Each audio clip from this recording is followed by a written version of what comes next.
ओम शांति ओम शांति ओम शांति ओम।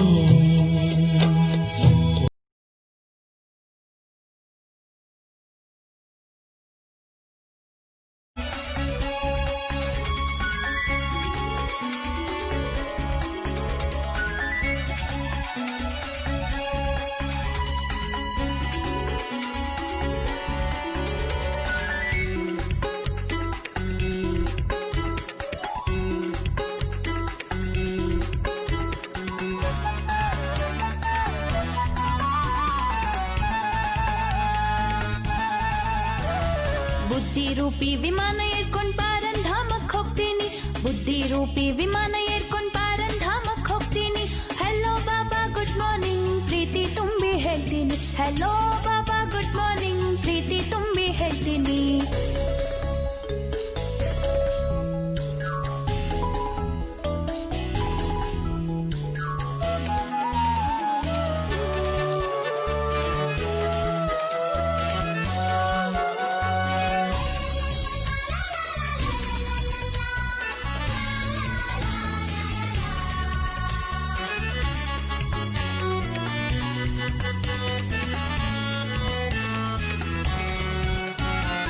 ಆತ್ಮರೂಪಿ ನನ್ನನ್ನು ಶಿವ ಬಾಬಾ ನೋಡ್ತಾರೆ, ಕಳೆದು ಹೋಗಿರೋ ಮುದ್ದಿನ ಮಗುವು ಸಿಕ್ತು ಅಂತಾರೆ. ಆತ್ಮರೂಪಿ ನನ್ನನ್ನು ಶಿವ ಬಾಬಾ ನೋಡ್ತಾರೆ, ಕಳೆದು ಹೋಗಿರೋ ಮುದ್ದಿನ ಮಗುವು ಸಿಕ್ತು ಅಂತಾರೆ. ಶಾಂತಿ ಶಕ್ತಿ ಕರುಣೆಯ ಕಿರಣ ನನ್ ಕಡೆ ಕಳಿಸ್ತಾರೆ, ಪ್ರೀತಿಯಿಂದ ಕೂರಿಸ್ಕೊಂಡು ಜ್ಞಾನ ತಿಳಿಸ್ತಾರೆ. ಬುದ್ಧಿ ರೂಪಿ ವಿಮಾನ ಏರ್ಕೊಂಡ್ ಪಾರಂಧಾಮಕ್ ಹೋಗ್ತೀನಿ, ಬುದ್ಧಿ ರೂಪಿ ವಿಮಾನ ಏರ್ಕೊಂಡ್ ಪಾರಂಧಾಮಕ್ ಹೋಗ್ತೀನಿ. ಹೆಲೋ ಬಾಬಾ ಗುಡ್ ಮಾರ್ನಿಂಗ್ ಪ್ರೀತಿ ತುಂಬಿ ಹೇಳ್ತೀನಿ, ಹೆಲೋ ಬಾಬಾ ಗುಡ್ ಮಾರ್ನಿಂಗ್ ಪ್ರೀತಿ ತುಂಬಿ ಹೇಳ್ತೀನಿ.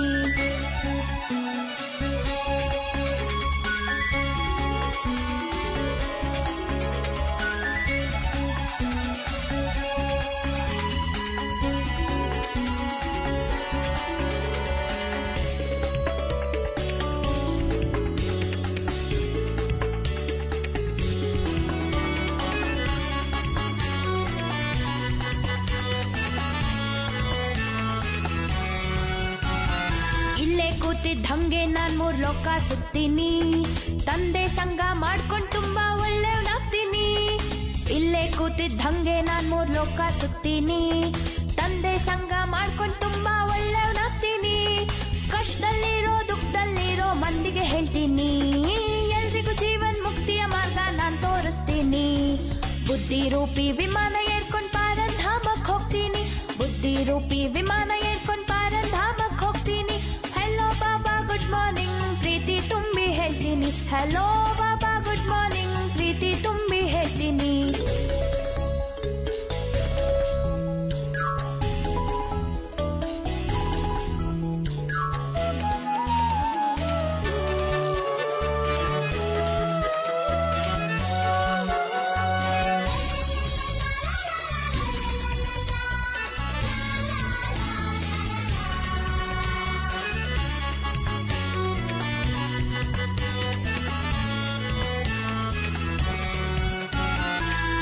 ದಾರಿ ಹಿಡಿಬೇಡಿ ಸತ್ಯದ ದಾರಿ ಇದೆ, ಎಲ್ಲೆಲ್ಲೋ ಅಲೆದಾಡಬೇಡಿ ಶಾಂತಿಯ ಮಾರ್ಗ ಇದೆ. ಅಡ್ಡ ದಾರಿ ಹಿಡಿಬೇಡಿ ಸತ್ಯದ ದಾರಿ ಇದೆ, ಎಲ್ಲೆಲ್ಲೋ ಅಲೆದಾಡಬೇಡಿ ಶಾಂತಿಯ ಮಾರ್ಗ ಇದೆ. ದುಃಖದಿಂದ ನರಳಬೇಡಿ ಸುಖದ ಪ್ರಾಪ್ತಿ ಇದೆ, ವಿನಾಶಿ ಲೋಕದ ಆಸೆ ಬಿಟ್ಬಿಡಿ ಸ್ವರ್ಗದ ಆಸ್ತಿ ಇದೆ. ಬುದ್ಧಿ ರೂಪಿ ವಿಮಾನ ಏರ್ಕೊಂಡ್ ಪಾರಂಧಾಮಕ್ ಹೋಗ್ತೀನಿ, ಬುದ್ಧಿ ರೂಪಿ ವಿಮಾನ ಏರ್ಕೊಂಡ್ ಪಾರಂಧಾಮಕ್ ಹೋಗ್ತೀನಿ. ಹೆಲೋ ಬಾಬಾ ಗುಡ್ ಮಾರ್ನಿಂಗ್ ಪ್ರೀತಿ ತುಂಬಿ ಹೇಳ್ತೀನಿ, ಹೆಲೋ ಬಾಬಾ ಗುಡ್ ಮಾರ್ನಿಂಗ್ ಪ್ರೀತಿ ತುಂಬಿ ಹೇಳ್ತೀನಿ, ಹೆಲೋ ಬಾಬಾ ಗುಡ್ ಮಾರ್ನಿಂಗ್ ಪ್ರೀತಿ ತುಂಬಿ ಹೇಳ್ತೀನಿ. ओम शांति। पिता श्री शिव बाबा याद है ಮೊದಲನೇ ದಿನಾಂಕ 11/1/2021। बाबा लोग ತಿಳಿಸ್ತಿದ್ದಾರೆ, मीठे बच्चे मोस्ट बेलिवेड शिव बाबा आए हैं, तुम बच्चों को विश्व का मालिक बनाने तुम उनकी श्रीमत पर चलो। बाबा लोग ತಿಳಿಸ್ತಿದ್ದಾರೆ, ಮಧುರ ಮಕ್ಕಳೇ, ಅತಿ ಪ್ರೀತಿಯ ಶಿವ ತಂದೆ ಬಂದಿದ್ದಾರೆ. ತಾವು ಮಕ್ಕಳನ್ನು ವಿಶ್ವದ ಮಾಲೀಕ ಮಾಡಲು ತಾವು ಅವರ ಶ್ರೀಮತದಂತೆ ನಡೆಯಿರಿ. ಶಿವಬಾಬರವರಿಗೆ ಮೋಸ್ಟ್ ಬಿಲಿವೆಡ್ ಅಂತ ಹೇಳಲಾಗ್ತದೆ. ಯಾಕೆ ಮೋಸ್ಟ್ ಬಿಲಿವೆಡ್, ಅತಿ ಪ್ರಿಯ ಶಿವ ತಂದೆ ಅಂತಾರೆ? ಯಾಕೆ ಅಂದರೆ ಶಿವಬಾಬಾ ಸಂಗಮ ಯುಗದಲ್ಲಿ ಯಾವಾಗ ಈ ಜಗತ್ತಿಗೆ ಅವತರಣೆ ಆಗ್ತಾರೋ ಆಗ ನಾವು ಮಕ್ಕಳಿಗೆ ಸತ್ಯ ಪ್ರೀತಿಯ ಅನುಭೂತಿಯನ್ನು ಮಾಡಿಸ್ತಾರೆ, ಆತ್ಮಿಕ ಪ್ರೀತಿಯ ಅರಿವನ್ನು ತರಿಸ್ತಾರೆ. ನಿಸ್ವಾರ್ಥವಾದ ಪ್ರೀತಿ ಅಂದರೆ ಏನು ಅಂತ ತಿಳಿಸ್ಕೊಡ್ತಾರೆ. ಕೇವಲ ತಿಳಿಸಿಕೊಡೋದಿಲ್ಲ, ಅರಿವು ಮೂಡಿಸೋದಿಲ್ಲ, ಜೊತೆಗೆ ಸರ್ವ ಸಂಬಂಧದ ಪ್ರೀತಿಯನ್ನು ಕೊಡ್ತಾರೆ ಬಾಬಾ. ಸರ್ವ ಸಂಬಂಧದ ಪ್ರೀತಿಯಿಂದ ನಮ್ಮನ್ನು ರಕ್ಷಣೆ ಮಾಡ್ತಾರೆ, ಸರ್ವ ಸಂಬಂಧದ ಪ್ರೀತಿಯಿಂದ ನಮ್ಮನ್ನು ಪಾಲನೆ ಮಾಡ್ತಾರೆ. ಹಾಗಾಗಿ ಶಿವಬಾಬರವರಿಗೆ ಮೋಸ್ಟ್ ಬಿಲಿವೆಡ್ ಶಿವಬಾಬಾ ಅಂತ ಹೇಳಲಾಗ್ತದೆ. ಮೋಸ್ಟ್ ಬಿಲಿವೆಡ್ ಶಿವಬಾಬಾ ಬಂದಿರೋದೇ ನಾವು ಮಕ್ಕಳನ್ನು ವಿಶ್ವದ ಮಾಲೀಕರನ್ನಾಗಿ ಮಾಡೋದಕ್ಕೆ. ಅಂದಮೇಲೆ ಈಗ ನಾವು ಆ ತಂದೆ ಶ್ರೀಮತದಂತೆ ನಡಿಬೇಕು. प्रश्न, मनुष्य परमात्मा के बारे में कौन सी दो बातें एक दूसरे से भिन्न बोलते हैं? ಮನುಷ್ಯರು ಪರಮಾತ್ಮನ ಬಗ್ಗೆ ಯಾವ ಎರಡು ಮಾತನ್ನು ಒಬ್ಬರು ಇನ್ನೊಬ್ಬರಿಗಿಂತ ಭಿನ್ನವಾಗಿ ಹೇಳುತ್ತಾರೆ? ಪರಮಾತ್ಮನ ಬಗ್ಗೆ ಭಲೆ ಮನುಷ್ಯರು ಗಾಯನ ವರ್ಣನೆಯನ್ನು ಮಾಡ್ತಾರೆ, ಆದರೆ ಎರಡು ಮಾತು ಒಂದಕ್ಕೆ ಇನ್ನೊಂದು ಭಿನ್ನ ಇದೆ. ಎರಡರದ್ದು ಹೋಲಿಕೆ ಆಗೋದಿಲ್ಲ, ಸಂಪೂರ್ಣ ಭಿನ್ನ ಇದೆ. ಹಾಗಾದ್ರೆ ಆ ಎರಡು ಮಾತು ಯಾವುದು? उत्तर, एक ओर कहते परमात्मा अखंड ज्योति है और दूसरी ओर कहते वह तो नाम रूप से न्यारा है. ಒಂದು ಕಡೆ ಹೇಳ್ತಾರೆ ಪರಮಾತ್ಮ ಅಖಂಡ ಜ್ಯೋತಿಯಾಗಿದ್ದಾರೆ ಅಂತ, ಇನ್ನೊಂದು ಕಡೆಯಿಂದ ಹೇಳಲಾಗ್ತದೆ ಪರಮಾತ್ಮ ನಾಮರೂಪದಿಂದ ಭಿನ್ನ ಇದ್ದಾರೆ ಅಂತ. यह दोनों बातें एक दूसरे से भिन्न हो जाती है. ಆದರೆ ಇದೆರಡೂ ಮಾತುಗಳು ಒಂದು ಇನ್ನೊಂದಕ್ಕಿಂತ ಭಿನ್ನವಾಗಿದೆ. ಯಾಕೆಂದರೆ ಅಖಂಡ ಜ್ಯೋತಿಯಲ್ಲಿ ನಾಮರೂಪದಿಂದ ಭಿನ್ನ ಅನ್ನುವಂಥ ಮಾತು ಎಲ್ಲಿ? ಎರಡಕ್ಕೂ ಎಷ್ಟು ವ್ಯತ್ಯಾಸ? ಅದಕ್ಕೆ ಒಂದು ಇನ್ನೊಂದಕ್ಕೆ ಎಷ್ಟು ಭಿನ್ನವಾಗಿದೆ. ಅಖಂಡ ಜ್ಯೋತಿ ಅನ್ನುವಾಗ ಅಲ್ಲಿ ಒಂದು ರೂಪ ಬಂತು ಪರಮಾತ್ಮನಿಗೆ, ಇಲ್ಲಿ ನೋಡಿದರೆ ನಾಮರೂಪದಿಂದ ಭಿನ್ನ ಅಂತಾರೆ. ಅದಕ್ಕೆ ತಂದೆ ಹೇಳ್ತಾರೆ ಯಥಾರ್ಥ ರೂಪ ಸೆ ನ ಜಾನ್ನೆ ಕಾರಣ ಹಿ ಪತಿತ ಬಂತೆ ಜಾತೆ ಹೇ. ಯಥಾರ್ಥ ರೂಪದಿಂದ ತಿಳ್ಕೊಳ್ಳದೆ ಇರೋ ಕಾರಣ ಪತಿತರಾಗ್ತಾ ಹೋಗ್ತಾರೆ. ಬಾಪ್ ಜಬ್ ಆತೆ ಹೇ ತೋ ಅಪ್ನಿ ಸಹಿ ಪಹಚಾನ್ ದೇತೆ ಹೇ. ಯಾವಾಗ ತಂದೆ ಬರ್ತಾರೋ ಆಗ ತಮ್ಮ ಸರಿಯಾದ ಪರಿಚಯ ಕೊಡ್ತಾರೆ. ಎಲ್ಲಿಯವರೆಗೆ ತಂದೆ ಬಂದಿರೋದಿಲ್ವೋ ಅಲ್ಲಿಯವರೆಗೆ ಪರಮಾತ್ಮನ ಸತ್ಯ ಪರಿಚಯ ಯಾರಿಗೂ ಇರೋದಿಲ್ಲ. ಪ್ರತಿಯೊಬ್ಬರು ತಮ್ಮ ತಮ್ಮದೇ ಆದ ಕಲ್ಪನಾ ರೂಪವನ್ನು ಮಾಡಿ ಅದನ್ನೇ ಪೂಜಿಸ್ತಿರ್ತಾರೆ. ಇಲ್ಲಾಂದರೆ ಅನ್ಯರು ಮಾಡಿರುವಂಥ ಮೂರ್ತಿಯನ್ನು, ಫೋಟೋವನ್ನು, ಚಿತ್ರಗಳನ್ನು ಪೂಜಿಸ್ತಿರ್ತಾರೆ. ಆದರೆ ಯಥಾರ್ಥವಾಗಿ ತಿಳ್ಕೊಳ್ಳೋದು, ಸರಿಯಾದ ಪರಿಚಯ ನಮಗೆ ಯಾವಾಗ ಅಂದರೆ ತಂದೆನೇ ಬಂದು ತಾನೇ ಸ್ವತಃ ಪರಿಚಯ ಕೊಡ್ತಾರೆ. ಅದಕ್ಕೆ ಈ ಸಂಗಮ ಯುಗದಲ್ಲಿ ಸ್ವತಃ ಶಿವಬಾಬರವರೇ ಬಂದು ನಾವು ಮಕ್ಕಳಿಗೆ ತಮ್ಮ ಸರಿಯಾದ ಪರಿಚಯವನ್ನು ಕೊಡ್ತಿದ್ದಾರೆ. ಗೀತ್ ಮರ್ನಾ ತೇರಿ ಗಲ್ಲಿ ಮೇ ಜೀನಾ ತೇರಿ ಗಲ್ಲಿ ಮೇ. ಸತ್ತರೂ ನಿಮ್ಮ ಮಡಿಲಲ್ಲಿಯೇ, ಬದುಕಿದರೂ ನಿಮ್ಮ ಮಡಿಲಲ್ಲಿಯೇ. ओम शांति. बच्चों ने गीत सुना. अभी तुम बच्चे जानते हो हम आत्माएं हैं. एक शरीर छोड़ फिर दूसरे बाप के पास जाते हैं. तुमने 84 जन्मों में 84 ಸಾಕಾರಿ ಬಾಪ್ किए हैं. ಹೇಳ್ತಾರೆ ಬಾಬಾ, ಇದು ನಾವು ಮಕ್ಕಳಿಗೆ ಗೊತ್ತಿದೆ, ನಾವು ಆತ್ಮ ಆಗಿದ್ದೇವೆ. ಆತ್ಮ ಒಂದು ಶರೀರವನ್ನು ಬಿಟ್ಟು ಇನ್ನೊಂದು ತಂದೆ ಹತ್ತಿರ ಜನ್ಮ ಪಡ್ಕೊಳ್ತದೆ. ಯಾಕಂದರೆ ಆತ್ಮ ಅವಿನಾಶಿ, ಆತ್ಮ ಚೈತನ್ಯ. ಈ ರೀತಿ ಅದು ಜನನ ಮರಣ ಚಕ್ರದಲ್ಲಿ ಬರುವಾಗ ಆತ್ಮ 84 ಜನ್ಮ ಪಡೀತದೆ ಅಂದಮೇಲೆ ಸಾಕಾರಿ ತಂದೆನೂ ಎಷ್ಟು ಜನ? 84 ಜನ ಸಾಕಾರಿ ತಂದೆಗಳು ಇರ್ತಾರೆ. ಯಾಕಂದರೆ ಒಂದೊಂದು ಜನ್ಮಕ್ಕೆ ಒಂದು ತಂದೆ ಅಂದಮೇಲೆ 84 ಜನ್ಮದಲ್ಲಿ 84 ಸಾಕಾರಿ ತಂದೆ ಇರ್ತಾರೆ. ವಾಸ್ತವಮೇ ಅಸಲ್ ಹೋ ನಿರಾಕಾರ ಬಾಪ್ಗೆ ಬಚ್ಚೆ. ಆದರೆ ವಾಸ್ತವದಲ್ಲಿ ನೋಡೋದಾದರೆ ಮೂಲತಃ ನಾವು ಯಾರ ಮಕ್ಕಳು ಅಂದರೆ ನಿರಾಕಾರ ತಂದೆಯ ಮಕ್ಕಳಾಗಿದ್ದೀವಿ. ಹೇಳ್ತಾರೆ ಬಾಬಾ, ಆತ್ಮ परमपित परमात्मा के बच्चे हो, रहने वाले भी वहाँ के हो जिसको निर्वाण धाम शांति धाम कहते हैं. ನಾವಾತ್ಮ ಪರಮಪಿತ ಪರಮಾತ್ಮನ ಮಕ್ಕಳಾಗಿದ್ದೀವಿ. ಇನ್ನು ನಾವು ಇರೋದು ಸಹ ಅಲ್ಲಿಯವರೇ. ಎಲ್ಲಿಯವರು ಅಂದರೆ ನಾವು ಮೂಲತಃ ನಿರ್ವಾಣ ಧಾಮ ಅಥವಾ ಶಾಂತಿಧಾಮ ಅಂತ ಯಾವುದಕ್ಕೆ ಹೇಳಲಾಗ್ತದೋ ಆ ಶಾಂತಿಧಾಮದ ನಿವಾಸಿಗಳು ನಾವಾಗಿದ್ದೀವಿ. ಯಾಕೆ ಅದನ್ನು ಶಾಂತಿಧಾಮ ಅಂತ ಹೇಳ್ತಾರಂದರೆ ಆ ಪರಮಧಾಮದಲ್ಲಿ ಶರೀರ ಇಲ್ಲ. ಶರೀರ ಇಲ್ಲ ಅಂದಮೇಲೆ ಶಬ್ದ ಇಲ್ಲ. ಶರೀರನೇ ಇಲ್ಲ ಅಂದಮೇಲೆ ಕಾರ್ಯಚಟುವಟಿಕೆಗಳು ಇರೋದಿಲ್ಲ. ಆತ್ಮ ಜಸ್ಟ್ ಏನಂದರೆ ಜ್ಯೋತಿಯಾಗಿ ಶಾಂತ ಸ್ಥಿತಿಯಲ್ಲಿ ಇರ್ತದೆ. ಹಾಗಾಗಿ ಅಲ್ಲಿ ಶಾಂತ ಸ್ವರೂಪ ಆತ್ಮರ ನಿವಾಸ ಸ್ಥಾನವೂ ಅದುವೇ ಆಗಿದೆ. ಶಾಂತಿಯ ಸಾಗರ ಪರಮಾತ್ಮನ ನಿವಾಸ ಸ್ಥಾನವೂ ಅದುವೇ ಆಗಿದೆ.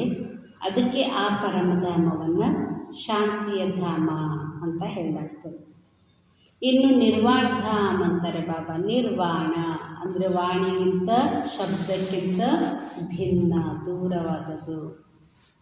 ಅದಕ್ಕೆ ಪರಮಧಾಮವನ್ನು ಶಬ್ದಾತೀತ ಲೋಕ ಅಂತ ಹೇಳಲಾಗ್ತದೆ. ಅಲ್ಲಿ ಶಬ್ದಗಳೇ ಇರೋದಿಲ್ಲ. ಅದು ನಿರ್ವಾಣ ಧಾಮ ಆಗಿದೆ. ವಾಸ್ತವದಲ್ಲಿ ನಾವೆಲ್ಲ ಆತ್ಮ ಅಲ್ಲಿಯೇ ಇರುವವರು ಅಂತ ಹೇಳ್ತಾರೆ ಬಾಬಾ. ಅದನ್ನೇ ಭಗವದ್ಗೀತೆಯಲ್ಲೂ ಸಹ ಹೇಳಲಾಗ್ತದೆ. ನ ತದ್ಭಾಸಯತೆ ಸೂರ್ಯೋ ನ ಶಶಾಂಕೋ ನ ಭಾವಕಃ ಯದ್ಗತ್ವಾ ನ ನಿವರ್ತಂತೆ ತದ್ದಾಮ ಪರಮಮ್ಮ.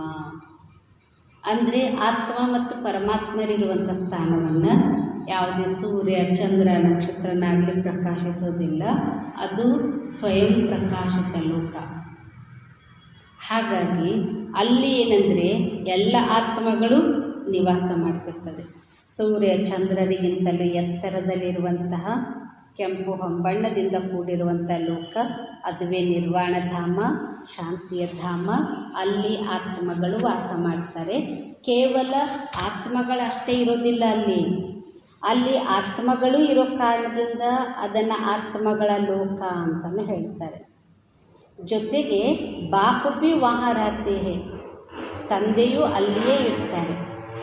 ಪರಮಾತ್ಮನೂ ಪರಮಧಾಮದ ನಿವಾಸಿನೇ ಆಗಿದ್ದಾರೆ.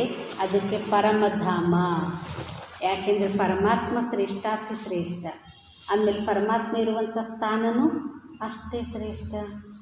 ಅದಕ್ಕೆ ಹೇಳ್ತಾರೆ ಊಂಚ ತೇರ ನಾಮ್ ಊಂಚ ತೇರ ಧಾಮ್ ಊಂಚ ತೇರ ಕಾಮ್. ಪರಮಾತ್ಮ ನಿನ್ನ ಹೆಸರು ಶ್ರೇಷ್ಠ, ನೀನು ಮಾಡುವಂಥ ಕರ್ತವ್ಯನೂ ಶ್ರೇಷ್ಠ. ಅಷ್ಟೇ ಅಲ್ಲ, ನೀನಿರುವಂಥ ಸ್ಥಾನ ಅದು ಶ್ರೇಷ್ಠಾತಿ ಶ್ರೇಷ್ಠ. ಅದು ಶ್ರೇಷ್ಠಾತಿ ಶ್ರೇಷ್ಠ ಇರೋ ಕಾರಣದಿಂದಲೇ ಪರಮಧಾಮ ಪರಮ ಅನ್ನುವಂಥ ಟೈಟಲ್ ಬಂದಿದೆ. ಅದಕ್ಕೆ ತಂದೆ ತಿಳಿಸ್ತಾರೆ, ಅಲ್ಲಿ ಆತ್ಮಗಳು ಇರ್ತಾರೆ, ಜೊತೆಗೆ ತಂದೆಯೂ ಸಹ ಇರ್ತಾರೆ ಅಂತಾರೆ.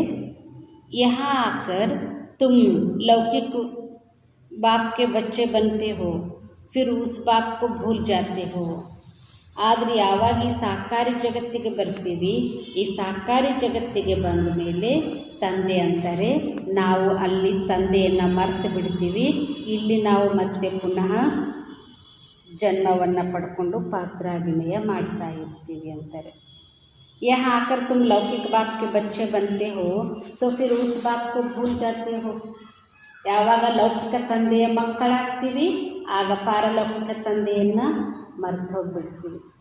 सत्युग में भी तुम सुखी बन जाते हो तो उस पारलौकिक बाप को भूल जाते हो. ಸತ್ಯಯುಗದಲ್ಲಿ ಬಂದ ಕೂಡಲೇ ಯಾಕೆ ನಾವು ಪಾರಲೌಕಿಕ ತಂದೆಯನ್ನು ಮರಿತೀವಿ ಅಂದರೆ, ಫಸ್ಟ್ ಜನ್ಮ ಸತೋಪ್ರಧಾನ ಸೃಷ್ಟಿ ಅಂದಮೇಲೆ ಸತೋಪ್ರಧಾನ ಆತ್ಮ ಅದಕ್ಕೆ ಶರೀರವೂ ಸಹ ಸತ್ವಪ್ರಧಾನ. ಎಲ್ಲವೂ ಸತ್ವಪ್ರಧಾನ ಇರೋ ಕಾರಣದಿಂದ ಆತ್ಮಕ್ಕೆ ಸುಖವೇ ಸುಖ. ಇಷ್ಟೊಂದು ಸತ್ವಪ್ರಧಾನ ಪ್ರಕೃತಿಯಲ್ಲಿ ಸತ್ವಪ್ರಧಾನ ಶರೀರವನ್ನು ಪಡ್ಕೊಂಡು ಸತ್ವಪ್ರಧಾನ ಆಗಿರುವಂಥ ಆತ್ಮ ಪಾತ್ರಾಭಿನಯ ಮಾಡುವಾಗ ಅದು ಅಪಾರ ಸುಖದ ಅನುಭೂತಿ ಮಾಡ್ತದೆ. ಅಪಾರ ಸುಖದಲ್ಲಿರುವಂಥ ಆತ್ಮನಿಗೆ ಪರಮಾತ್ಮನ ನೆನಪು ಬರೋದೇ ಇಲ್ಲ. ಪರಮಾತ್ಮನನ್ನು ಮರೆತೇ ಬಿಡ್ತಾರೆ. ಯಾಕೆಂದರೆ ಭಗವಂತನ ನೆನಪು ಬರೋದು ಯಾವಾಗ ಅಂದರೆ ದುಃಖ ಮೇ ಸಿಮರಣ ಸಬ್ ಕರೆ ಸುಖ ಮೇ ಕರೆ ನಾ ಕೋಯಿ. ದುಃಖದಲ್ಲಿ ಇದ್ದಾಗ ಎಲ್ಲರೂ ಏನು ಮಾಡ್ತಾರೆ, ತಂದೆಯನ್ನು ನೆನಪು ಮಾಡ್ತಾರೆ. ಕಷ್ಟ ಬಂತು, ಪರಿಸ್ಥಿತಿ ಬಂತು, ವಿಘ್ನ ಬಂತು ಅಂದರೆ ಭಗವಂತ, ಈಶ್ವರ, ಶಿವ ಏನೆಲ್ಲ ಅಂದ್ಕೊಂಡು ನೆನಪು ಮಾಡ್ತಾರೆ. ಆದರೆ ಸುಖದಲ್ಲಿ ಇರುವಾಗ ಯಾರೂ ನೆನಪು ಮಾಡೋದಿಲ್ಲ. ಅದಕ್ಕೆ ತಂದೆ ಅಂತಾರೆ, ನಾವು ಮಕ್ಕಳು ಸತ್ಯಯುಗದಲ್ಲಿ ಸುಖಿಗಳಾಗಿರೋ ಕಾರಣ ಪಾರಲೌಕಿಕ ತಂದೆಯನ್ನು ಅಲ್ಲಿ ಮರೆತು ಬಿಡ್ತೀವಿ. ಸುಖ ಮೇ ಉಸ್ ಬಾಪ್ ಕಾ ಕೋಯಿ ಸಿಮರನ್ ನಹೀ ಕರ್ತೆ ಹೇ.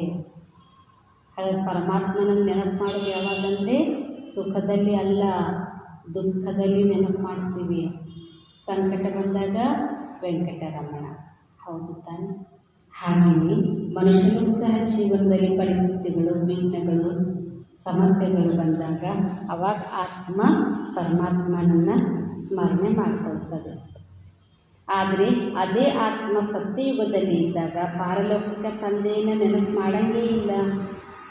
ಸುಖ ಮೇ ಉಸ್ ಬಾತ್ ಕೋ ಕೋಯಿ ಸಿಮರನ್ ನಹೀ ಕರ್ತೆ ಹೇ, ದುಃಖ ಮೇ ಯಾದ್ ಕರ್ತೆ ಹೇ. ಹಾಗಾದರೆ ಪರಮಾತ್ಮನನ್ನು ಯಾವಾಗ ನೆನಪು ಮಾಡೋದಂದರೆ ದುಃಖದಲ್ಲಿ ಬರೀ ಎಲ್ಲರೂ ನೆನಪು ಮಾಡ್ತಾರೆ. ಹೇಳ್ತಾರೆ ಬಾಬಾ, ಮೇ ಯಾದ್ ಭಿ ಅವ್ರು ಯಾದ್ ಭಿ ಆತ್ಮ ಕರ್ತಿ ಹೇ. ಮತ್ತು ನೆನಪು ಮಾಡೋದು ಸಹ ಆತ್ಮನೇ ನೆನಪು ಮಾಡ್ತದೆ ಅಂತ ಹೇಳ್ತಾರೆ. ಜಬ್ ಲೌಕಿಕ ಬಾಪ್ ಕೋ ಯಾದ್ ಕರ್ತೆ ಹೇ ತೋ ಬುದ್ಧಿ ಶರೀರ ತರಫ್ रहती है. ಯಾವಾಗ ಲೌಕಿಕ ತಂದೆಯನ್ನು ನೆನಪು ಮಾಡ್ತೀವಿ ಆಗ ಬುದ್ಧಿ ಯಾವುದ್ರ ಕಡೆ ಇರ್ತದೆ? ಸಾಕಾರ ವಿದ್ಯೆಯ ಕಡೆಗೆ ಇರ್ತದೆ ಅಂತ ಹೇಳ್ತಾರೆ ಬಾಬಾ.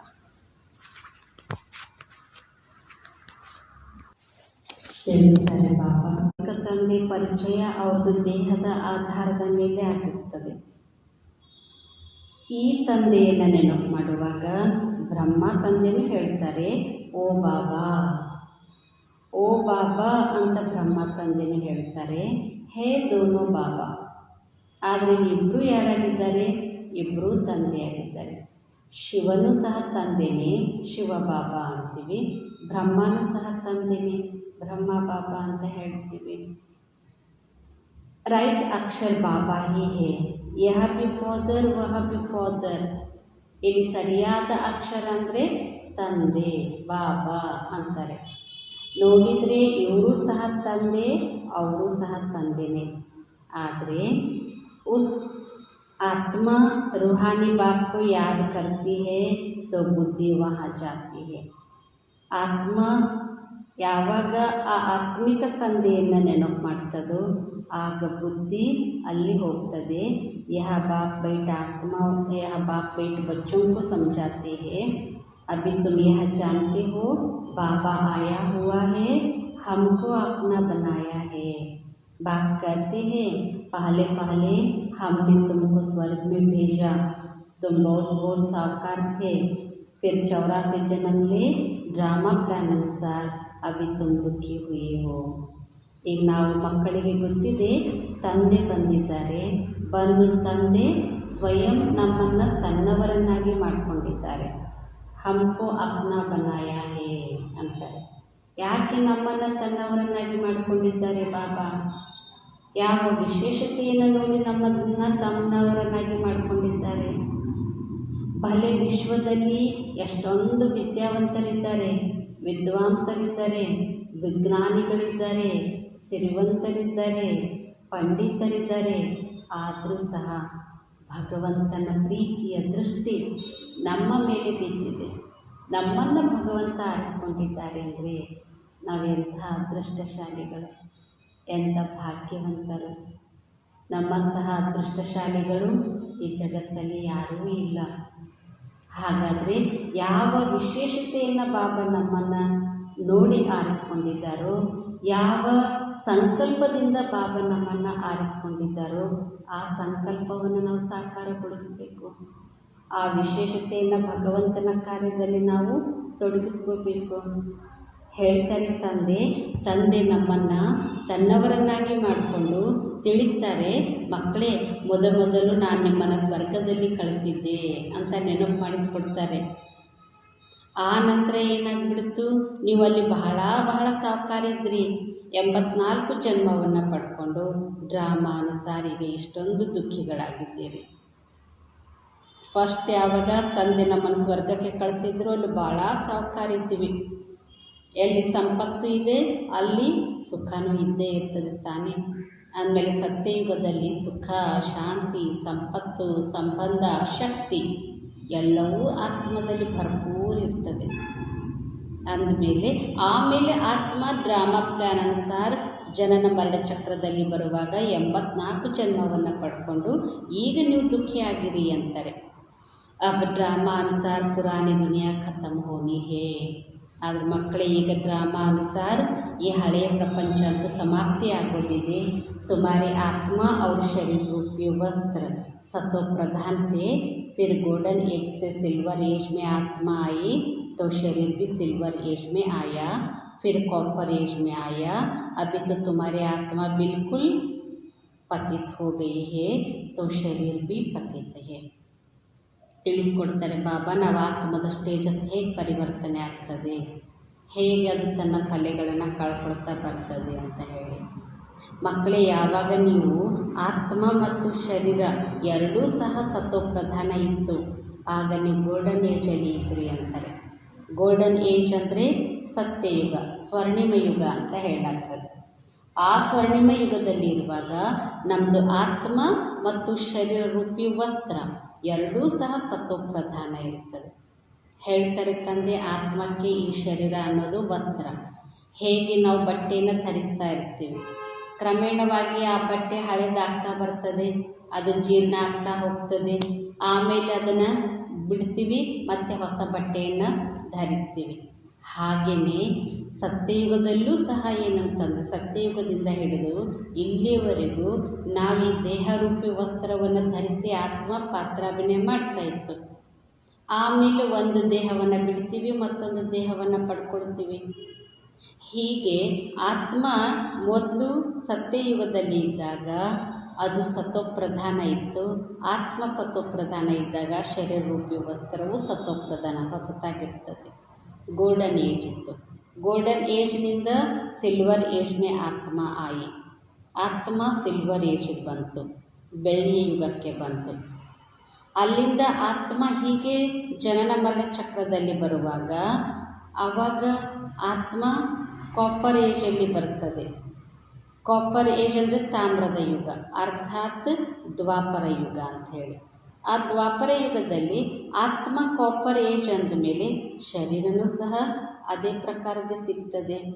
ಅಭಿ ತೋ ತುಮಾರಿ ಆತ್ಮ ಬಿಲ್ಕುಲ್ ಹಿ ಪತಿತ್ ಹೋ ಗಯಿ ತೋ ಶರೀರ್ ಭಿ ಪತಿತ್ ಹೇ. ಇನ್ನು ಕಲಿಯುಗ ಅಂದರೆ ಕಬ್ಬಿಣದ ಯುಗ, ಐರನ್ ಏಜ್. ಈ ಕಬ್ಬಿಣದ ಯುಗದಲ್ಲಿ ಆತ್ಮ ಸಂಪೂರ್ಣ ಪತಿತ ಆಗಿದೆ. ಅಷ್ಟೇ ಅಲ್ಲ, ಆತ್ಮದ ಜೊತೆಗೆ ಈ ಶರೀರವೂ ಸಹ ಪತಿತ ಆಗಿದೆ. जैसे 14 कैरेट का सोना कोई पसंद नहीं करते हैं, काला पड़ जाता है. अभी तुम काले ಐರನ್ ಏಜ್ಡ್ ಬನ್ ಗಯೆ ಹೋ. ಹೇಗಂದರೆ ತಂದೆ ಹೇಳ್ತಾರೆ, ಸತ್ಯಯುಗದಲ್ಲಿ ಇರುವಾಗ 24 ಕ್ಯಾರೆಟ್ ಆತ್ಮ ಪ್ಯೂರ್ ಚಿನ್ನ ಇರ್ತದೆ. ಹೇಗೆ ಚಿನ್ನದಲ್ಲೂ ಸಹ ಹೇಳ್ತಾರೆ ತಾನೇ 24 ಕ್ಯಾರೆಟ್ ಅಂದರೆ ಪ್ಯೂರ್ ಚಿನ್ನ. ಅದೇ 14 ಕ್ಯಾರೆಟ್ ಚಿನ್ನವನ್ನು ಯಾರೂ ಪಸಂದ್ ಮಾಡೋದಿಲ್ಲ. ಯಾಕೆಂದರೆ 14 ಕ್ಯಾರೆಟ್ ಚಿನ್ನದಿಂದ ಆಭರಣ ಎಲ್ಲ ಕಪ್ಪಾಗಿ ಬಿಡುತ್ತವೆ.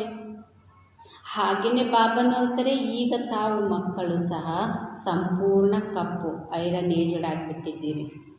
अब आत्मा और शरीर जो ऐसे काले बन गए हैं तो फिर प्यूर कैसे बने.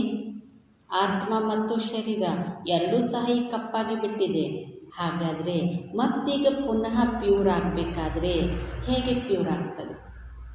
ಈಗ ಚಿನ್ನದಲ್ಲಿ ಕಲ್ಮಶ ಬಂತು, ಆವಾಗ ಆ ಚಿನ್ನವನ್ನು ಪ್ಯೂರ್ ಮಾಡಬೇಕಾದ್ರೆ ಏನು ಮಾಡಲಾಗ್ತದೆ?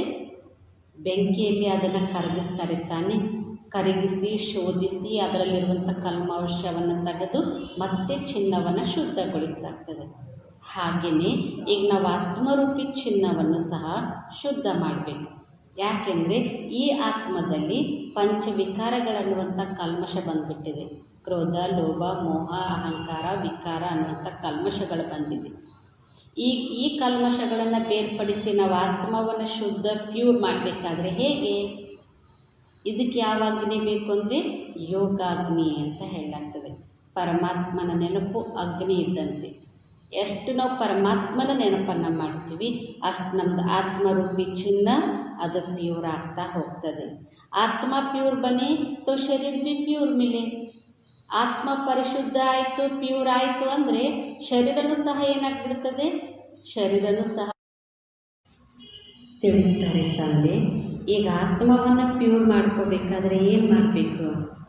ಹೇಗೆ ಚಿನ್ನದಲ್ಲಿರುವಂಥ ಕಲ್ಮಶವನ್ನು ತೆಗೆದು ಚಿನ್ನವನ್ನು ಪ್ಯೂರ್ ಮಾಡೋದಕ್ಕೆ ಬೆಂಕಿಯಲ್ಲಿ ಕರಗಿಸ್ತಾರೋ ಹಾಗೆಯೇ ಈಗ ಆತ್ಮ ಪ್ಯೂರ್ ಆಗಬೇಕಾದ್ರೆ ವಹ ಕೇಸೆ ಹೋಗ.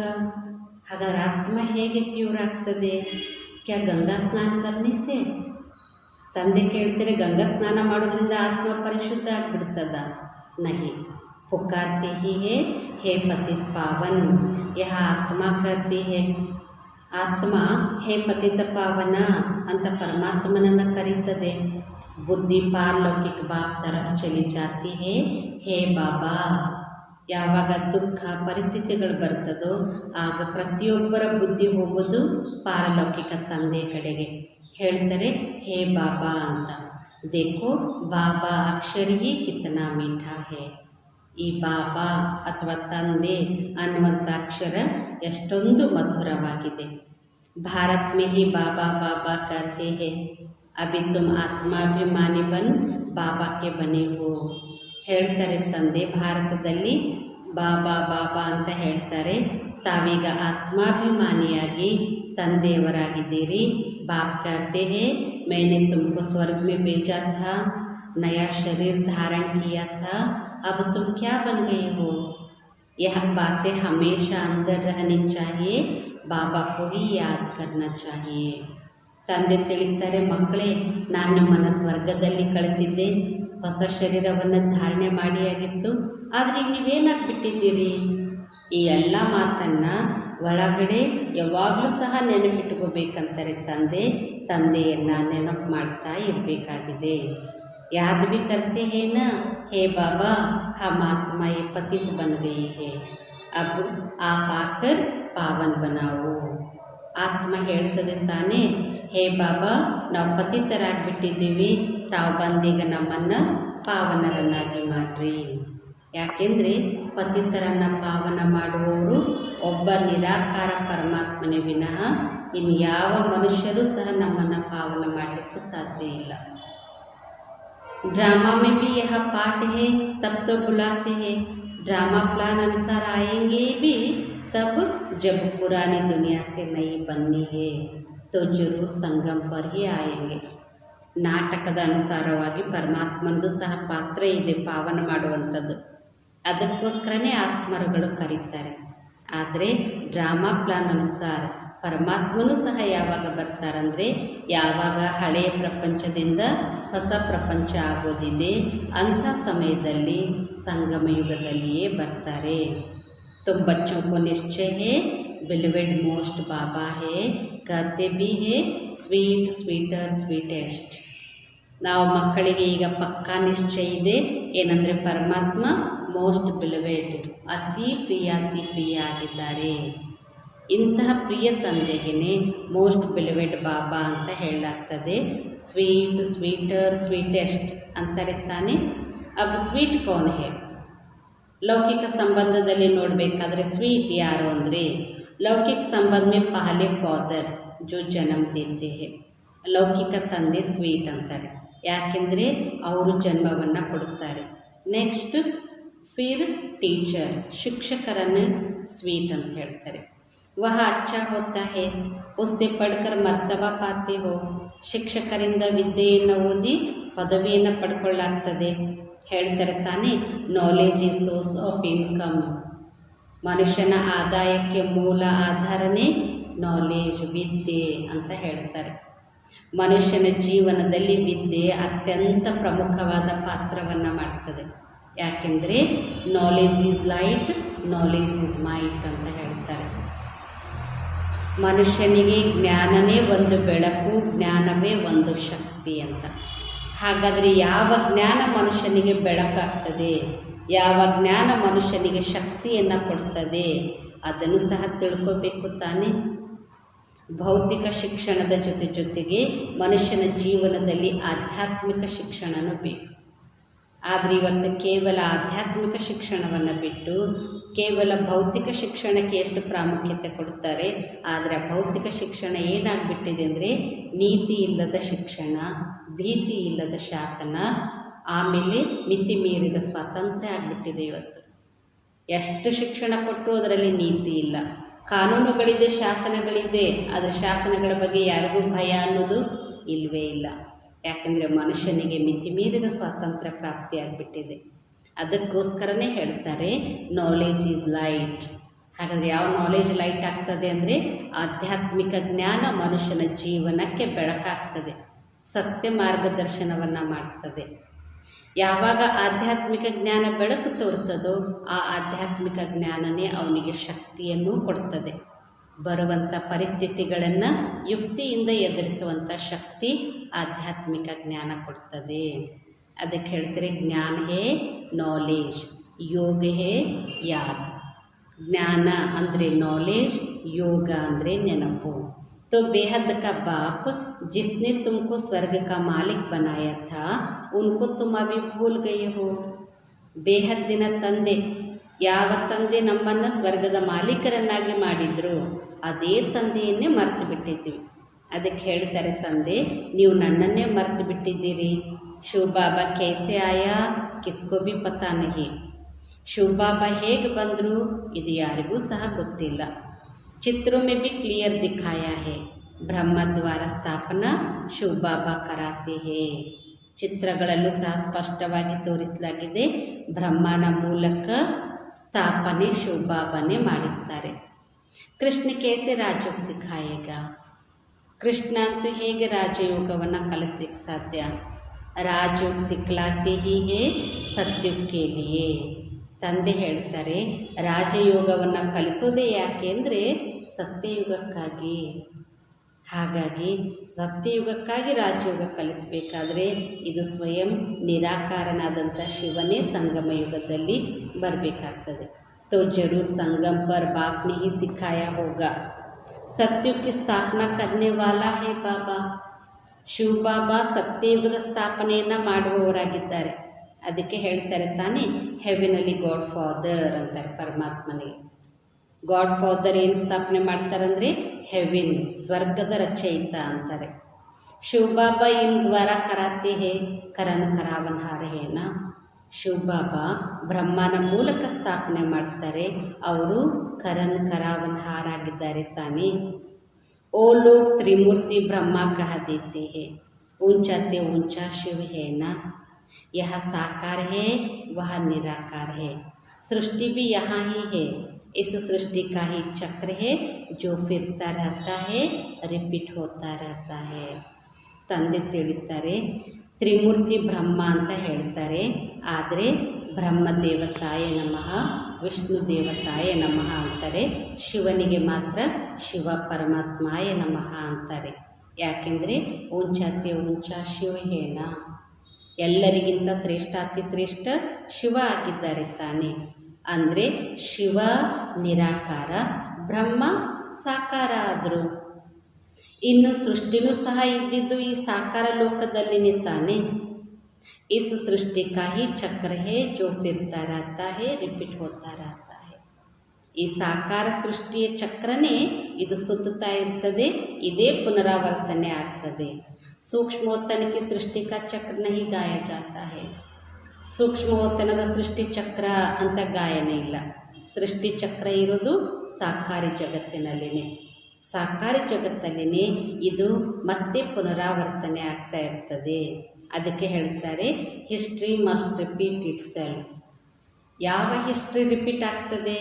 ವರ್ಲ್ಡ್ की हिस्ट्री जोग्राफी मनुष्यों की रिपीट होती है. ಸಮಸ್ತ ವಿಶ್ವದ ಇತಿಹಾಸ ಭೂಗೋಳ ಮನುಷ್ಯರದು ಪುನರಾವರ್ತನೆ ಆಗ್ತದೆ ಅಂತಾರೆ. ಪ್ರಪಂಚದ ಇತಿಹಾಸ ಭೂಗೋಳ ಪುನರಾವರ್ತನೆ ಆಗ್ತದೆ. ಸೂಕ್ಷ್ಮೋತ್ತನ में कोई ಚಕ್ರ आदि नहीं होता है. ತಂದೆ ತಿಳಿಸ್ತಾರೆ, ಸೂಕ್ಷ್ಮೋತ್ತನದಲ್ಲಿ ಚಕ್ರ ಎಲ್ಲ ಇರೋದಿಲ್ಲ. गाते भी है वर्ल्ड की हिस्ट्री जोग्राफी रिपीट, वहाँ यहाँ की बात है. सत्युग त्रेता द्वापर कलयुग बीच में जरूर संगम युग चाहिए, नहीं तो कलयुग को सत्युग कौन बनाते हैं. ಹೇಳ್ತಾರೆ ತಂದೆ, ಈ ಸೃಷ್ಟಿಯಲ್ಲಿ 4 ಯುಗಗಳು ಬರ್ತದೆ. 4 ಯುಗಗಳಲ್ಲಿ ಸತ್ಯಯುಗ, ತ್ರೇತಾಯುಗ, ದ್ವಾಪರ ಯುಗ, ಕಲಿಯುಗ. ಈಗ ಇಲ್ಲಿ ಮಧ್ಯದಲ್ಲಿ ಸಂಗಮಯುಗ ಅವಶ್ಯವಾಗಿ ಬೇಕು. ಒಂದು ವೇಳೆ ಸಂಗಮಯುಗ ಇಲ್ಲ ಅಂದರೆ ಮತ್ತೆ ಈ ಕಲಿಯುಗವನ್ನು ಸತ್ಯಯುಗ ಮಾಡೋದು ಯಾರು? ಹಾಗಾಗಿ ಕಲಿಯುಗದ ಅಂತ್ಯ, ಸತ್ಯಯುಗದ ಆದಿ, ಇದು ಎರಡರ ಮಧ್ಯದಲ್ಲಿ ಬರೋದು ಸಂಗಮಯುಗ. ಈ ಸಂಗಮಯುಗದಲ್ಲಿನೇ ನಿರಾಕಾರನಾಗಿರುವಂಥ ಪರಮಾತ್ಮ ಬಂದು ಈ ಕಲಿಯುಗವನ್ನು ಸತ್ಯಯುಗ ಮಾಡ್ತಾರೆ. ನರಕವಾಸಿयों को स्वर्गवासी बनाने बाप संगम पर आते हैं. ಪರಮಾತ್ಮ ಸಂಗಮ ಯುಗದಲ್ಲಿ ಯಾಕೆ ಬರ್ತಾರೆ ಅಂದರೆ ನರಕವಾಸಿಗಳನ್ನು ಸ್ವರ್ಗವಾಸಿಯನ್ನಾಗಿ ಮಾಡೋದಕ್ಕೆ. ಯಾಕೆಂದರೆ ಪರಮಾತ್ಮ ಹೈಯೆಸ್ಟ್ ಅಥಾರಿಟಿ, ಗಾಡ್ ಫಾದರ್ಲಿ ಗೌರ್ಮೆಂಟ್ಗೆ. ಪರಮಾತ್ಮನಿಗೆ ಹೇಳ್ತಾರೆ ಅವನು ಹೈಯೆಸ್ಟ್ ಅಥಾರಿಟಿ. ಹಾಗಾಗಿ ಪರಮಾತ್ಮನಿಗೆ ಈ ರೀತಿ ಗಾಯನ ಮಾಡ್ತಾರೆ, highest authority God fatherly government. साथ में धर्मराज भी है. आत्मा कहती है मुझ निर्गुण हारे में कोई गुण नहीं. कोई भी देवता के मंदिर में जाएंगे तो उनके आगे ऐसे कहेंगे, कहना चाहिए बाप को. ಯಾವುದೇ ದೇವಸ್ಥಾನಕ್ಕೆ ಹೋದರೆ ಆ ದೇವತಾ ಮೂರ್ತಿಯ ಮುಂದೆ ಈ ರೀತಿನೇ ಹೇಳ್ತಾರೆ ತಾನೇ, ನಾವು ಸಂಪೂರ್ಣ ನಿರ್ಗುಣ ಆಗಿದ್ದೀವಿ, ನಮ್ಮಲ್ಲಿ ಯಾವುದೇ ಗುಣಗಳಿಲ್ಲ, ನೀವೇ ನಮ್ಮ ಮೇಲೆ ದಯೆ ತೋರಿಸಿ ಅಂತ. ಈ ಗಾಯನ ಮಾಡಬೇಕಾಗಿರೋದು ಅದು ನಿರಾಕಾರ ಪರಮಾತ್ಮನ ಮುಂದೆ ಅಂತಾರೆ. कहना चाहिए बाप को, उनको छोड़ ब्रदर्स को आकर लगे है. ಪರಮಾತ್ಮ ತಂದೆಯನ್ನು ಬಿಟ್ಟು ಸೋದರರು ಅಂದರೆ ದೇವತೆಗಳು ಸಹ ಯಾರು ಅಂದರೆ ಆ ದೇವಾನುದೇವತೆಗಳು ನಮ್ಮ ಸಹೋದರರೇ. ಯಾಕೆಂದರೆ ನಾವು ಆತ್ಮ, ಅವರು ಆತ್ಮನೇ. ಆದರೆ ಅಲ್ಲಿ ದೈವಿ ಗುಣಗಳಿರೋ ಕಾರಣದಿಂದ ಅವರನ್ನು ದೇವತಾ ಅಂತ ಹೇಳ್ತಾರೆ. ಆದರೆ ಈಗ ಇಲ್ಲಿ ತಂದೆಯನ್ನು ಬಿಟ್ಟು ಸಹೋದರರಿಗೆ ಹೇಳ್ತಾರೆ, ಯಹ ದೇವತಾಯೇ ಬ್ರದರ್ಸ್ ठहरेना, ब्रदर्स से तो कुछ भी मिलना नहीं है. भाइयों की पूजा करते करते नीचे गिरते आए हैं. ಬ್ರದರ್ಸ್ನಿಂದ ಆಸ್ತಿ ಸಿಗಂಗಿಲ್ಲ, ಆಸ್ತಿ ಯಾವಾಗಲೂ ಫಾದರಿಂದ ಸಿಗ್ತದೆ ತಾನೆ. ಅಂದಮೇಲೆ ಪರಮಾತ್ಮ ತಂದೆ ನೆನಪಿನಿಂದನೇ ನಮಗೆ ಎಲ್ಲವೂ ಪ್ರಾಪ್ತಿಯಾಗ್ತದೆ. ಆದರೆ ಸಹೋದರರ ಪೂಜೆಯನ್ನು ಮಾಡ್ತಾ ಮಾಡ್ತಾ ಇನ್ನೂ ಕೆಳಗಿಳಿತಾನೆ ಬಂದಿದ್ದಾರೆ. अब तुम बच्चे जानते हो बाबा आया हुआ है, उनसे हमको वर्षा मिलता है. ಈಗ ನಾವು ಮಕ್ಕಳಿಗೆ ಗೊತ್ತಿದೆ ನಮ್ಮ ತಂದೆ ಬಂದಿದ್ದಾರೆ, ಅವರಿಂದ ನಮಗೆ ಆಸ್ತಿ ಸಿಗ್ತದೆ. ಯಾವ ಆಸ್ತಿ ಸಿಗ್ತದೆ ನಮಗೆ? ನಾವು ಆತ್ಮಕ್ಕೆ ಬೇಕಾದಂತಹ ಮೂಲತಃ ಆತ್ಮದ ಸುಖ, ಶಾಂತಿ, ಜ್ಞಾನ, ಶಕ್ತಿ ಇದೆಲ್ಲವೂ ಸಹ ನಮಗೆ ಪರಮಾತ್ಮನಿಂದನೇ ಪ್ರಾಪ್ತಿಯಾಗ್ತದೆ. ತಿಳಿಸ್ತಾರೆ ತಂದೆ, ಬಾಪು ಹಿ ನಹಿ ಜಾನ್ತೆ ಹೇ ಸರ್ವ್ಯಾಪಿ ಕಹ ದೇತೆ ಹೇ. ಯಥಾರ್ಥವಾಗಿ ತಂದೆಯನ್ನು ತಿಳ್ಕೊಳ್ಳದೇ ಇರೋ ಕಾರಣದಿಂದ ಪರಮಾತ್ಮನಿಗೆ ಸರ್ವವ್ಯಾಪಿ ಅಂತ ಹೇಳಿಬಿಡ್ತಾರೆ. ಕೊಯ್ ಫಿರ್ ಕಹತೆ ಅಖಂಡ ಜ್ಯೋತಿ ತತ್ವ ಹೇ. ಇನ್ನು ಕೆಲವರು ಹೇಳ್ತಾರೆ ಅಖಂಡ ಜ್ಯೋತಿ ತತ್ವ ಆಗಿದ್ದಾರೆ. ಕೊಯ್ ಕಹತೆ ನಾಮ ರೂಪ ಸೆ ನ್ಯಾರಾ ಹೇ. जब अखंड ज्योति स्वरूप है तो फिर नाम रूप से न्यारा कैसे कहते हो? ಪರಮಾತ್ಮನಿಗೆ ಹೇಳಲಾಗ್ತದೆ ತಾನೇ. ಪರಮಾತ್ಮ ಅಖಂಡ ಜ್ಯೋತಿ ಸ್ವರೂಪ ಅಂತ ಹೇಳಿದ ಮೇಲೆ ಮತ್ತೆ ನಾಮರೂಪದಿಂದ ಭಿನ್ನ ಆಗಲಿಕ್ಕೆ ಹೇಗೆ ಸಾಧ್ಯ? ಬಾಪ್ ಕೋ ನ ಜಾನ್ನೆ ಕಾರಣ ಹಿ ಪತಿತ್ ಬನ್ ಪಡೆ. ತಂದೆ ತಿಳಿಸ್ತಾರೆ, ತಂದೆಯನ್ನು ತಿಳ್ಕೊಳ್ಳದೆ ಇರೋ ಕಾರಣದಿಂದಲೇ ಎಲ್ಲರೂ ಸಹ ಈ ಸಮಯದಲ್ಲಿ पतितरागिದ್ದಾರೆ, तमो प्रधान भी बनना ही है। फिर जब बाप आते हैं तब आकर सभी को सतो प्रधान बनाते हैं। ಸಂಪೂರ್ಣ ಎಲ್ಲರೂ ತಮೋ ಪ್ರಧಾನ ಆದಾಗಲೇ ತಂದೆ ಬಂದು ಎಲ್ಲರನ್ನು ಸಹ ಸತೋ ಪ್ರಧಾನರನ್ನಾಗಿ ಮಾಡ್ತಾರೆ। अच्छा, मीठे मीठे सिखिलदे बच्चों प्रति माता पिता बाप दादा का याद प्यार और गुड मॉर्निंग। रूहानी बाप की रूहानी बच्चों को नमस्ते। रूहानी बच्चों की रूहानी बाप दादा को याद प्यार और गुड मॉर्निंग। नमस्ते नमस्ते नमस्ते। धारणा के लिए मुख्य सार, फूलों के बगीचे में चलना है, इसलिए खुशबूदार फूल बनना है। ಹೂವಿನ ತೋಟದಲ್ಲಿ ಹೋಗಬೇಕಾಗಿದೆ, ಅದಕ್ಕಾಗಿ ಸುಗಂಧಭರಿತ ಪುಷ್ಪಗಳಾಗಬೇಕಾಗಿದೆ। ಕಿಸಿ ಕೋ ಭಿ ದುಃಖ ನಹೀ ದೇನಾ ಹೈ, ಯಾರಿಗೂ ದುಃಖ ಕೊಡಬಾರದು। ಏಕ್ ಪಾರಲೌಕಿಕ ಬಾಪ್ ಸೆ ಸರ್ವ ಸಂಬಂಧ ಜೋಡನೆ ಹೈ, ಒಬ್ಬ ಪಾರಲೌಕಿಕ ತಂದೆ ಜೊತೆ ಸರ್ವ ಸಂಬಂಧ ಜೋಡಿಸಬೇಕಾಗಿದೆ। सेकंड पॉइंट, शिव बाबा प्यारे से प्यारा है, उस एक को ही प्यार करना है।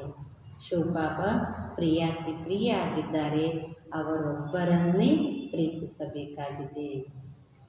ಸುಖದಾತ ಬಾಪ್ ಕೋ ಯಾದ್ ಕರ್ನಾ ಹೈ, ಸುಖದಾತ ತಂದೆಯನ್ನು ನೆನಪು ಮಾಡಬೇಕಾಗಿದೆ। वरदान, इस लोक के लगाव से मुक्त बन ಅವ್ಯಕ್ತ ವತನ का सैर करने वाले उड़ता पंछी भव। ಈ ಲೋಕದ ಸೆಳೆತದಿಂದ ಮುಕ್ತರಾಗಿ ಅವ್ಯಕ್ತ ವತನವನ್ನು ಸುತ್ತಾಡುವಂತಹ ಹಾರುವ ಪಕ್ಷಿಯಾಗಿರಿ। ತಂದೆ ತಿಳಿಸ್ತಾರೆ, बुद्धि रूपी विमान से अव्यक्त वतन मूल वतन का सैर करने के लिए उड़ता पंछी बनो।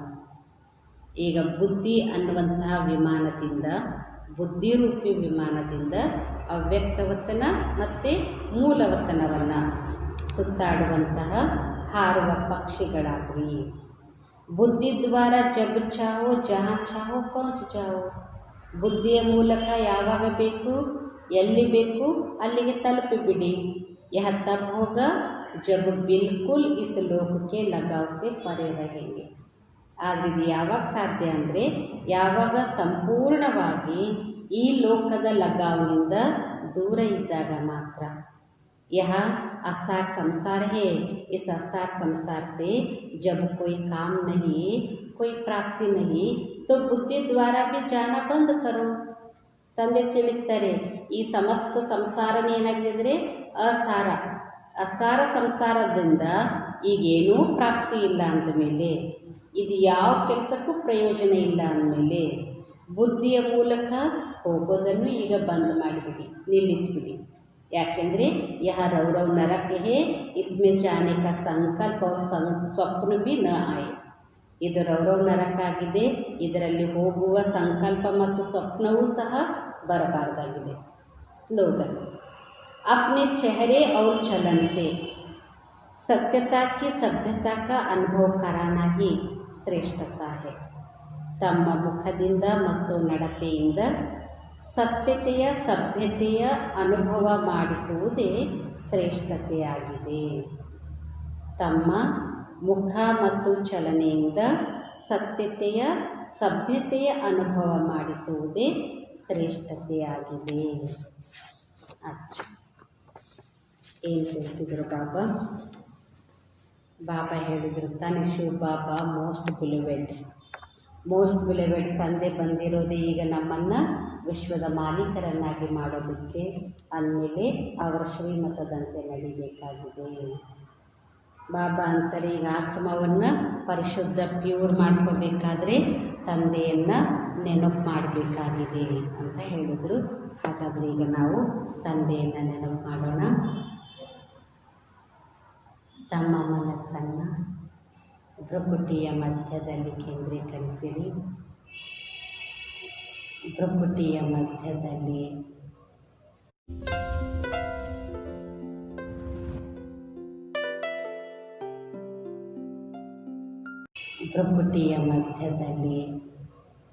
ನಾನಾತ್ಮ ಪಾಯಿಂಟ್ ಆಫ್ ಲೈಟ್, ಪ್ರಕಾಶಮಯ ಜ್ಯೋತಿ, ಚೈತನ್ಯ ಶಕ್ತಿಯಾಗಿದ್ದೇನೆ.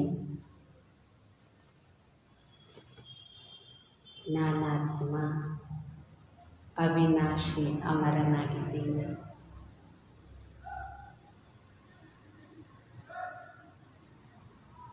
ನಾನಾತ್ಮ ಜ್ಯೋತಿ, ಶಾಂತ ಸ್ವರೂಪನಾಗಿದ್ದೇನೆ.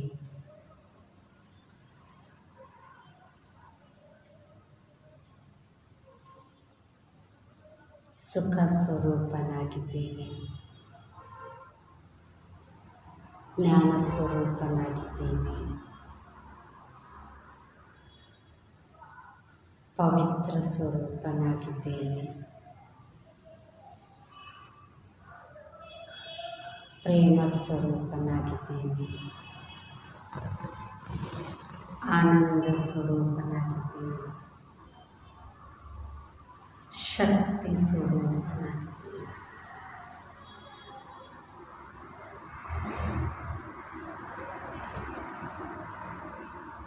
ನಾನಾತ್ಮ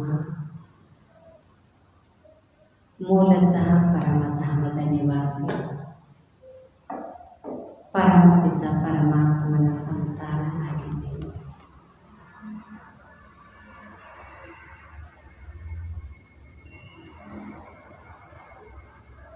ಈಗ ನಾನಾತ್ಮ ನನ್ನ ತಂದೆಯ ಸಮ್ಮುಖಕ್ಕೆ ಪರಮಧಾಮಕ್ಕೆ ಹೋಗುತ್ತೇನೆ. ಈ ದೇಹದಿಂದ ಡಿಟ್ಯಾಚ್ ಆಗಿ ಡಬಲ್ ಲೈಟ್ ಆಗಿ ಈ ದೇಹದಿಂದ ಸ್ವತಂತ್ರನಾಗಿ ನಾನಾತ್ಮ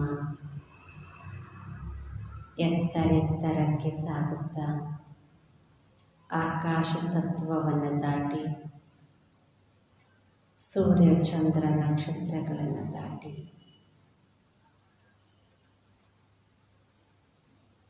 ಸೂಕ್ಷ್ಮ ಲೋಕವನ್ನು ದಾಟಿ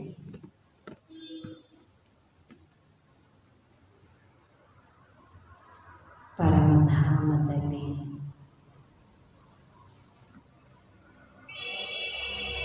ನನ್ನ ತಂದೆಯಾದ ಪರಮಪಿತ ಪರಮಾತ್ಮನ ಸಮ್ಮುಖದಲ್ಲಿ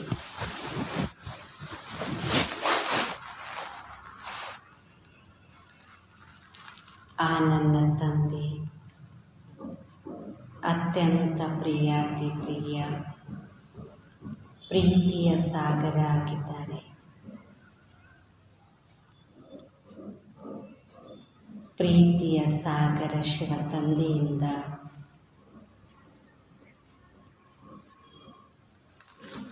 ಪ್ರೀತಿಯ ಅಲೆಗಳು ಧಾರಾಕಾರವಾಗಿ ಹರಿದು ಬರುತ್ತಿದೆ. ನಾನಾತ್ಮನಲ್ಲಿ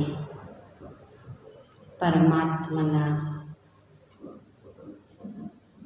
ಪ್ರೀತಿ ಸಂಪೂರ್ಣವಾಗಿ ಸಂಗ್ರಹವಾಗುತ್ತಾ ಸರ್ವ ಸಂಬಂಧದ ಪ್ರೀತಿಯ ಅನುಭೂತಿಯಾಗುತ್ತಿದೆ. ಪರಮಾತ್ಮ ತಂದೆಯಾಗಿ, ತಾಯಿಯಾಗಿ, ಶಿಕ್ಷಕನಾಗಿ, ಸದ್ಗುರುವಾಗಿ ಸರ್ವ ಸಂಬಂಧದ ಅನುಭೂತಿಯನ್ನು ಮಾಡಿಸುತ್ತಾ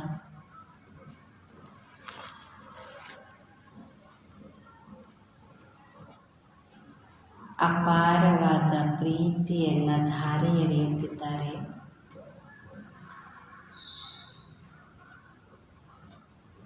ಪರಮಾತ್ಮನ ಪ್ರೀತಿಯಿಂದ ನಾನು ಭರ್ಪೂರ್ ಪ್ರೀತಿಯ ಗಂಗಾ ಆಗಿದ್ದೇನೆ.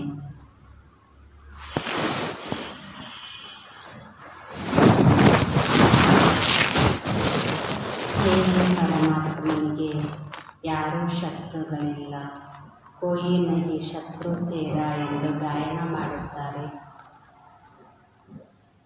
ಪರಮಾತ್ಮ ಸರ್ವರಿಗೂ ಸಹ ಸಮಾನ ಪ್ರೀತಿಯನ್ನು ಕೊಡುತ್ತಾರೆ. फूल हो, कांटा हो या कली हो, सबको प्यार देता है. ಹೂಗಳಾಗಿರಲಿ, ಮೊಗ್ಗುಗಳಾಗಿರಲಿ, ಮುಳ್ಳುಗಳಾಗಿರಲಿ, ಎಲ್ಲರನ್ನೂ ಪರಮಾತ್ಮ ಪ್ರೀತಿಸುವಂತೆ ನಾನಾತ್ಮನೂ ಸಹ ಈಗ ಬಾಪ್ ಸಮಾನ್ ಮಾಸ್ಟರ್ ಪ್ರೀತಿಯ ಪ್ರೇಮದ ಸಾಗರ ಆಗಿದ್ದೇನೆ. ಕೋಯಿ ನಹಿ ಶತ್ರು ಮೇರ, ನನಗೂ ಸಹ ಯಾರೂ ಶತ್ರುಗಳಿಲ್ಲ. ಒಬ್ಬ ತಂದೆಯ ಮಕ್ಕಳು ಎಲ್ಲ ಆತ್ಮರು ಸಹೋದರ ಸಹೋದರರಾಗಿದ್ದೇವೆ. ಪರಮಾತ್ಮನ ಸತ್ಯ ಪ್ರೀತಿ, ಅವಿನಾಶಿ ಪ್ರೀತಿ, ಆತ್ಮಿಕ ಪ್ರೀತಿ ನಾನಾತ್ಮನನ್ನು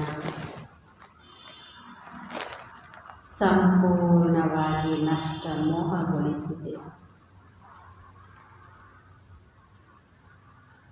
ಪರಮಾತ್ಮನ ಪ್ರೀತಿಯಿಂದ ಭರಪೂರಾದ ನಾನಾತ್ಮ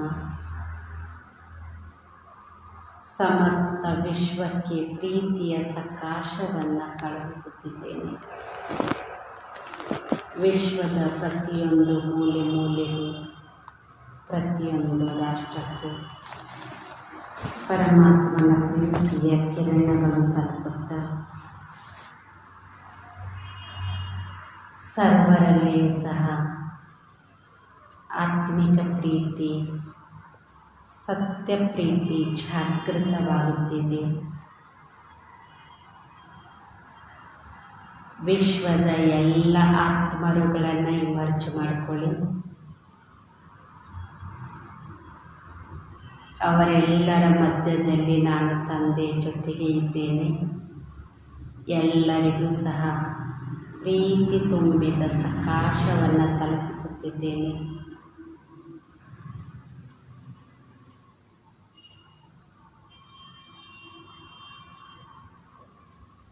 ಆ ಎಲ್ಲ ಆತ್ಮಗಳಿಗೆ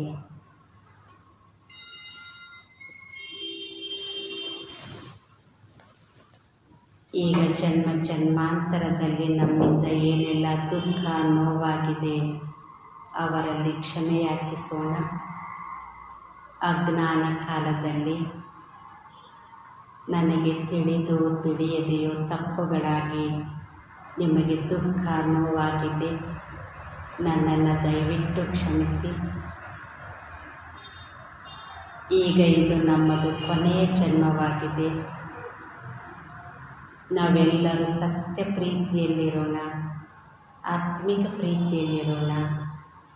ಯಾಕೆಂದರೆ ಜ್ಞಾನಸಾಗರ ಶಿವತಂದೆ ತಿಳಿಸಿದ್ದಾರೆ, ನಾವೆಲ್ಲರೂ ಆತ್ಮ ಸಹೋದರ ಸಹೋದರರು, ಒಬ್ಬ ಪಿತನ ಸಂತಾನರು. ನಿಮ್ಮಿಂದ ನನಗೆ ಏನಾದರೂ ನೋವು ದುಃಖ ಆಗಿದ್ದಲ್ಲಿ ನಾನು ಸಹ ಅನ್ಕಂಡೀಷನ್ ಆಗಿ ನಿಮ್ಮ ಎಲ್ಲ ತಪ್ಪುಗಳನ್ನು ಕ್ಷಮಿಸಿ ಸತ್ಯ ಪ್ರೀತಿಯ ಅನುಭೂತಿಯನ್ನು ನಿಮ್ಮಿಂದ ಮಾಡುತ್ತಿದ್ದೇನೆ. ನೀವು ಸಹ ನನ್ನ ಎಲ್ಲ ತಪ್ಪುಗಳನ್ನು ಅನ್ಕಂಡೀಷನ್ ಆಗಿ ಕ್ಷಮಿಸಿ ಸತ್ಯ ಪ್ರೀತಿಯಲ್ಲಿ ಜೀವಿಸೋಣ.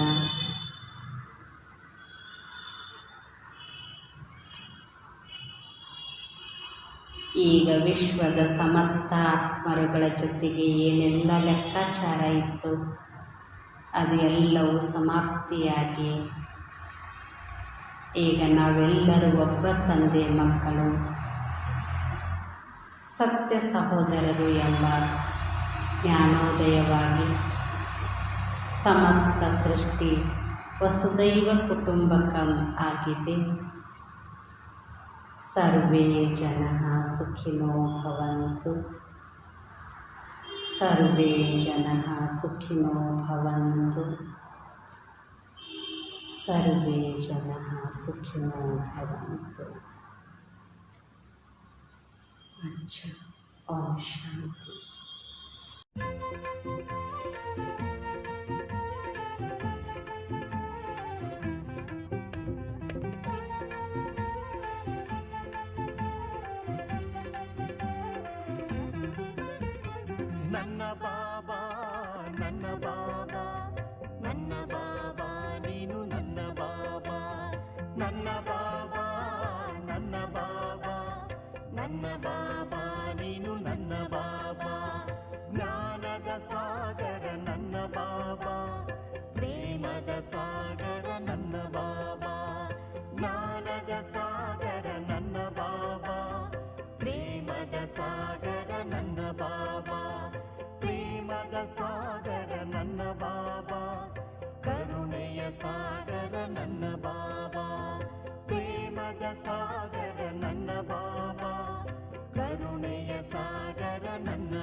ಎತ್ತಿಕೊಂಡ ನನ್ನ ಬಾಬಾ, ತಾಯಿಯಾಗಿ ಮುದ್ದಿಸಿದ ನನ್ನ ಬಾಬಾ, ತಂದೆಯಾಗಿ ಎತ್ತಿಕೊಂಡ ನನ್ನ ಬಾಬಾ, ತಾಯಿಯಾಗಿ ಮುದ್ದಿಸಿದ ನನ್ನ ಬಾಬಾ, ಶಿಕ್ಷಣ ನೀಡಿದ ನನ್ನ ಬಾಬಾ, ಸದ್ಗುರುವಾಗಿ ಹೇ ನನ್ನ ಬಾಬಾ, ಶಿಕ್ಷಣ ನೀಡಿದ ನನ್ನ ಬಾಬಾ, ಸದ್ಗುರುವಾಗಿ ಹೇ ನನ್ನ ಬಾಬಾ, ನನ್ನ ಬಾಬಾ, ನನ್ನ ಬಾಬಾ, ನನ್ನ ಬಾಬಾ, ನೀನು ನನ್ನ ಬಾಬಾ.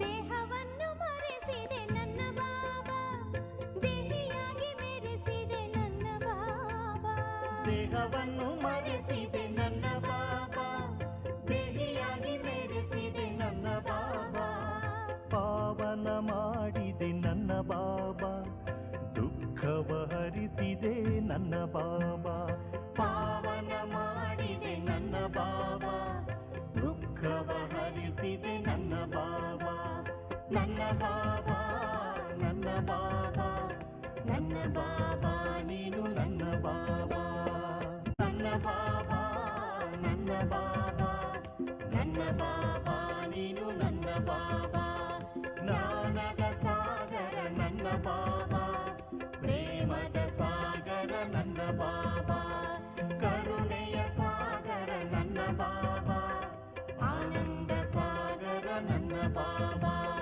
ನನ್ನ ಬಾಬಾ, ನನ್ನ ಬಾಬಾ, ನನ್ನ ಬಾಬಾ, ನೀನು ನನ್ನ ಬಾಬಾ, ನನ್ನ ಬಾಬಾ. ಓಂ ಶಾಂತಿ, ಓಂ ಶಾಂತಿ.